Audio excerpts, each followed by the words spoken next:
Hi, I'm Dave Atkinson, and welcome to Life on the Straight. For this great adventure series, I'll be reading from my 3-volume book, The Yonder Years, and this video will be providing a little more content than what is in the book. In this segment, I will cover in detail most of Gypsy's numerous systems which allow a road-traveling coach to transform into a home away from home once you've found a campsite.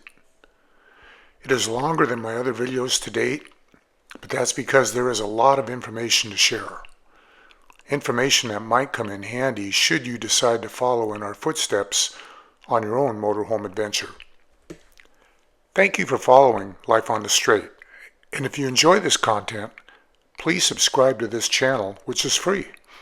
And now, the Yonder Years. I mentioned earlier that I would cover the various systems that a motorhome employs to provide owners with an enjoyable camping and often living experience. So now that we were fully connecting Gypsy's hookups for the first time at Seaside RV Resort, let me take the time to go over the various systems that a modern motorhome has at its disposal. It all begins with parking your rig. Gypsy, as is the case with most motorhomes, had exterior storage compartments on both sides, and her exterior service center, and that's the storage compartment where the sewer hoses, power, water, and cable TV connections are made, was located on the driver's side directly behind the rear wheels, and that's a typical location. RV campsites have all the connections in the same general area, so that when you back, or in some cases pull through into your site, they will all be on the driver's side, but you need to park so that they are close to the exterior service center. Almost all RV campgrounds offering hookups will have power, water, and sewer, and sometimes cable TV at each site, but many will not have sewer at the site. I believe that our site at Seaside had everything. Once you put the transmission in park, you want to put on the parking brake because the slide outs will not activate until you do so. It was not necessary to keep the engine running, but we chose to do so because we thought that activating the slide outs placed a considerable draw upon the battery. And it actually did, but not on the one that the engine charged up. That was our misunderstanding. Amy went outside to ensure that the slide-out deployment wouldn't hit anything, like a water spigot or the power pedestal. She would give 2 sharp knuckle raps on the side area, which was the signal for me to extend the slide. If she rapped it again, I was to immediately stop. And that became our standard protocol for deploying and retracting the slides. Once the slide-out was extended, I would extend the hydraulic jacks. Now this was an optional feature on our coach, and it was nice that someone had ordered it. One by one, the frame-mounted jacks go down from their stowed position behind each wheel to the dirt or pavement below, and then they take turns automatically going up or down in small increments until the coach is level. Having a level motorhome is essential if you run your fridge on propane, as the special design of the fridge dictates that it must be nearly level to operate properly. It also provides you with a feeling of solidity walking through the coach, as the suspension is relieved of its duty of holding up the motorhome. After the leveling step was complete, it was time to head outside. Shore power for motorhomes is always 120 volts, but the number of amps is the key.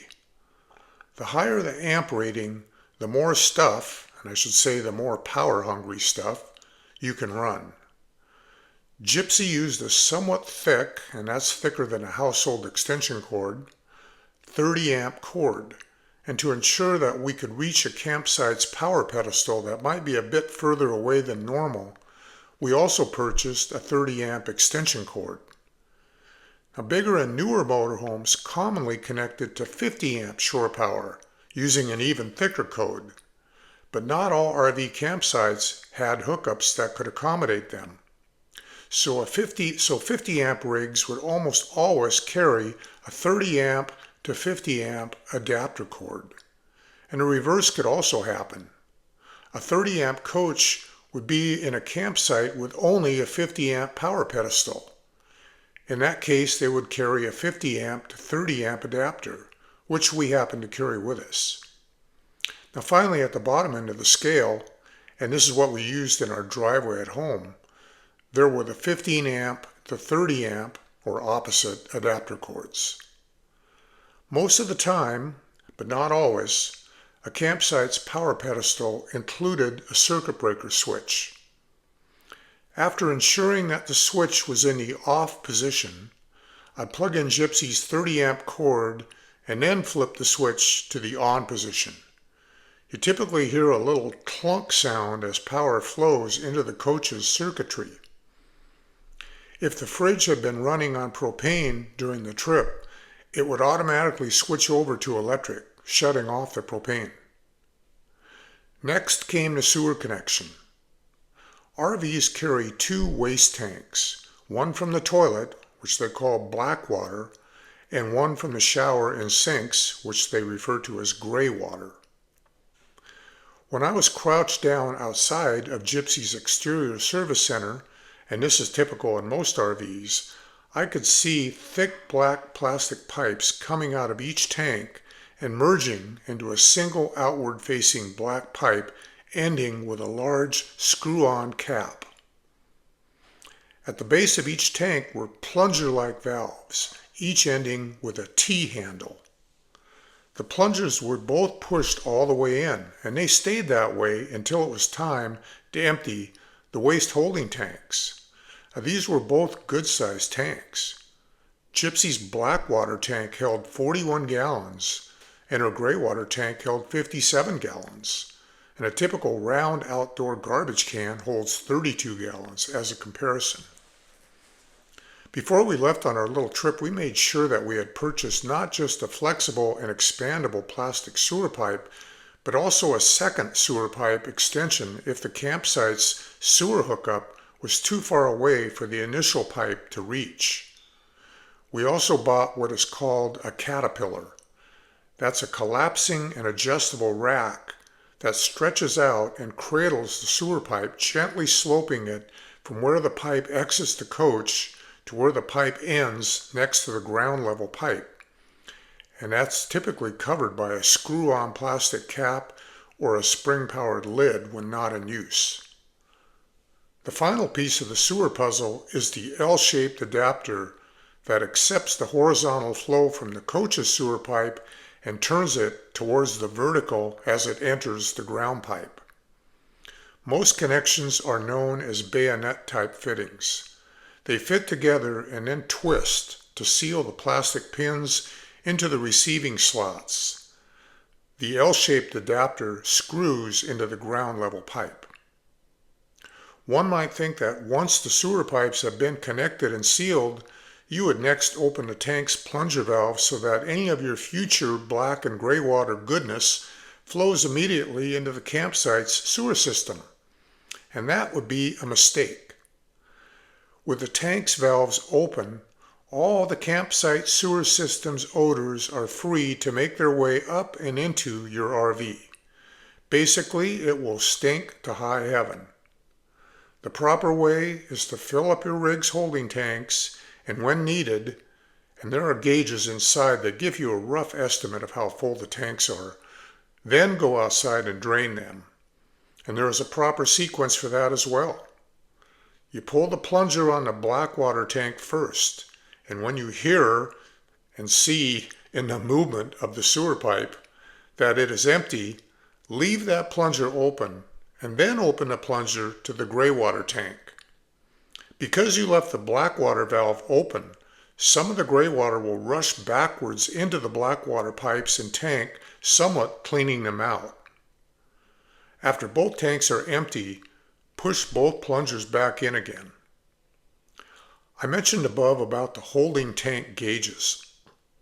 The black water gauge isn't as accurate as the gray water gauge because toilet paper over time will stick to the walls of the holding tank and often interfere with the gauge. So how do you know if the black water tank is full? Just trust your nose. Also, when you flush the toilet, a little lid moves to the side, allowing waste to drop into the tank. So it's easy to stand on the flush pedal, and that's what opens the lid, and then shine a flashlight in and see how close the waste is from the top of the tank. And speaking of toilet paper, you need to get used to using one-ply toilet paper. Walmart has an RV section in their stores, and they carry special RV toilet paper, and Camping World also carries it. It is designed to disintegrate quickly when wet, so that your rig's pipes don't all become plugged up. Also, you should purchase tank additives for when the tanks have been emptied. After some research on Google and much experience, we found that a mixture of Pine Sol liquid cleaner combined with Calgon bath beads is a good solution to add to your toilet. The Pine Sol helps keep the odors under control, while the Calgon bath beads keeps the tank walls slippery and the valve seals lubricated. For the gray water tank, we didn't put any solution into it, thinking that it was mostly just sink and shower water and thus not a problem. We would later discover just how wrong we were. Now that we've covered wastewater, let's go to the freshwater system. Gypsy could hold 74 gallons of water, 68 in her holding tank, and 6 in the water heater tank. Sometimes you'll find yourself in a situation where you are dry camping. That is, your rig is parked in a spot without any hookups at all. This could be anything from a state park to a Walmart parking lot. During those times, it is good to have sufficient water in the freshwater tank. In practice, you should always carry some fresh water in the holding tank. But if you are always driving around with a full freshwater tank, keep in mind that you are hauling over 600 pounds of additional weight. When driving Gypsy, I could feel that extra weight when going uphill and downhill. The Seaside RV Resort had full hookups, which meant that a freshwater spigot was right next to our coach. All that was needed was to run a hose from the spigot to the connection joint in the exterior service center, right? Well, not so fast. There are 3 things that the water needs to go through between the spigot and the coach. The first is the water pressure regulator. Why this little gadget wasn't built into the coach's plumbing system is a mystery, but it was not. The plastic water piping that snakes throughout the motorhome isn't all that robust. It must be sturdy enough for constant travel, but light enough, like everything else, so that the coach can carry a lot of cargo. You really don't want to connect a hose to a spigot that is under pressure higher than 45 pounds per square inch. And believe me, in our travels, we often found spigots with much higher pressure than that. The last thing you want is a water pipe junction point buried somewhere deep in the motorhome's hidden areas to develop a leak, which could lead to corrosion, decay, or mold. We began our travels with an inexpensive, and that means $10, inline regulator, but we later upgraded to an adjustable model with a pressure gauge dial. The second thing that water should encounter between the spigot and the coach is a water filter. We used inline, inexpensive, and that means under $20, filters from Campco. There are other options that are more expensive and do a better job, but we didn't go that route. The third thing is a drinking water hose. These are different from a common garden hose. If you've ever drank from a garden hose, you know that there is this funky taste to the water. Drinking water hoses don't do that. They are certified lead and BPA free and are also resistant to kinking. If you are camping where the temps will drop below freezing, you can also buy a heated drinking water hose. You plug it into the 110 volt outlet and it has a thermostat which will turn on heating elements should the temps dip below freezing. When you first arrive at your campsite and begin connecting all of the above water-related items, hold off on the water filter for a bit. First, connect the drinking water hose to the spigot and turn it on.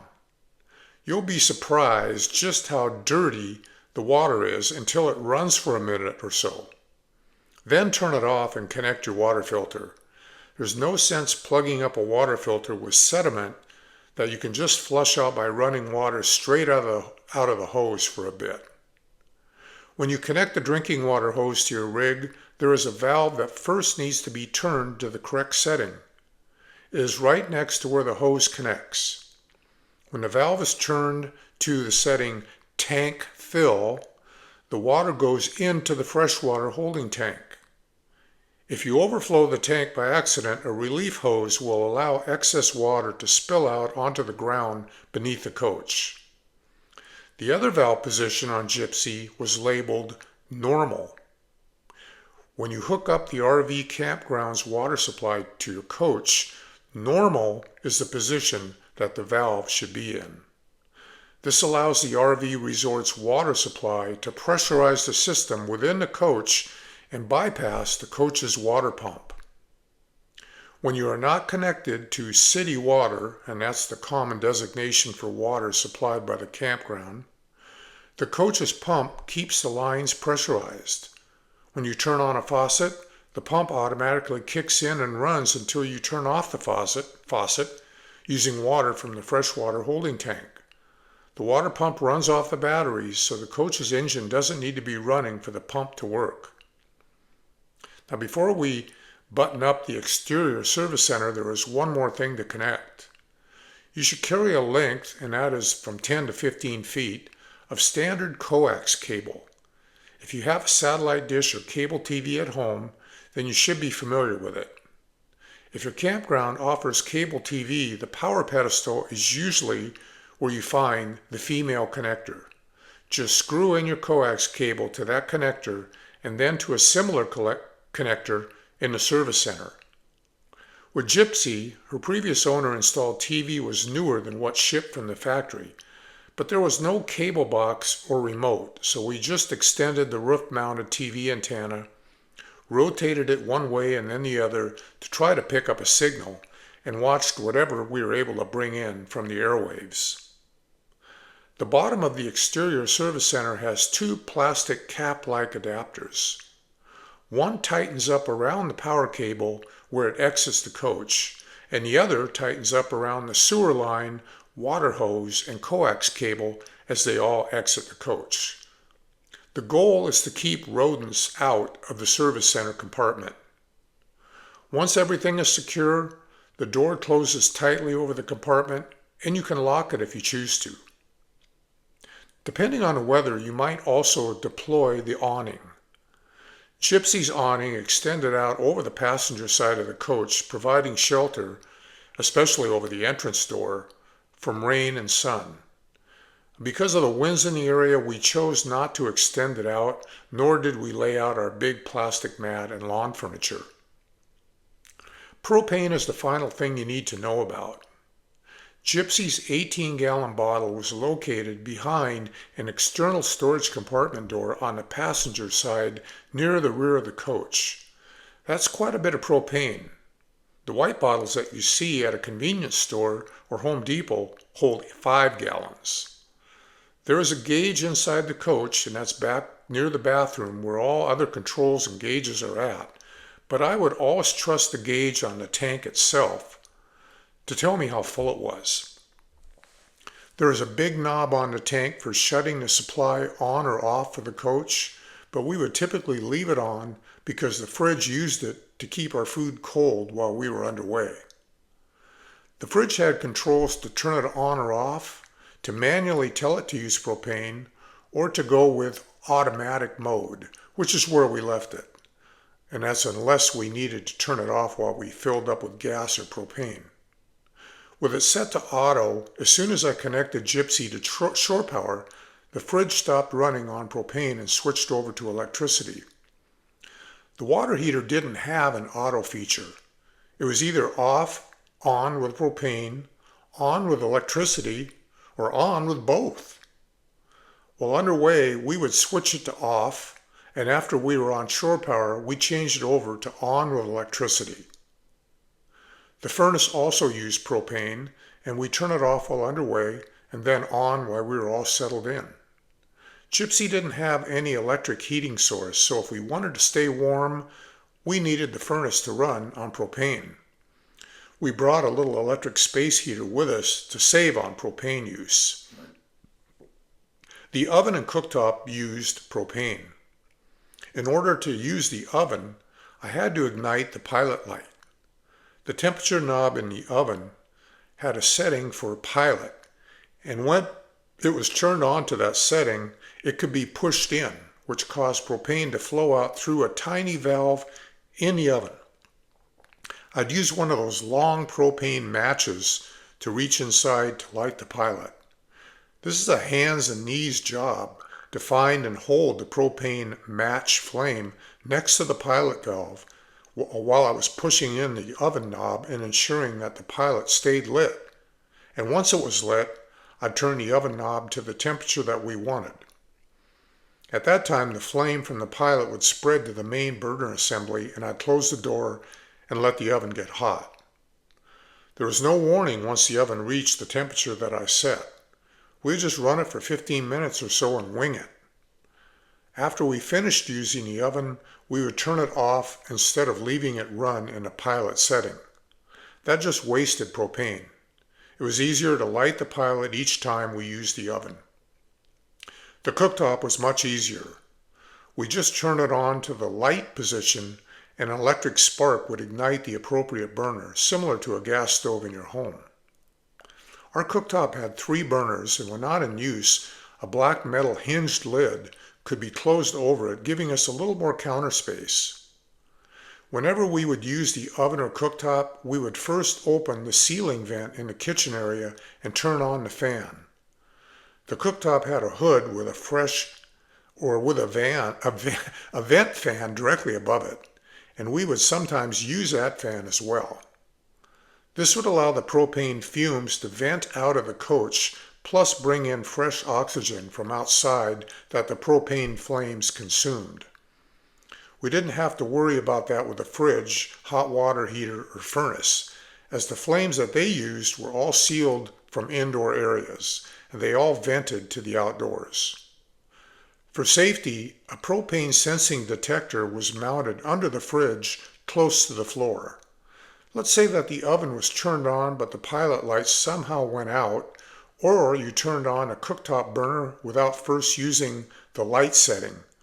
Raw propane gas would flow out, and because it is heavier than air, it would sink to the floor. Propane has a stinky smell on purpose. It is added as it is being formulated so you can smell it if it's leaking. The propane detector can smell it, and it will go off telling you that there is a leak. And again, it's too bad that they didn't engineer the detector to automatically close the propane supply line.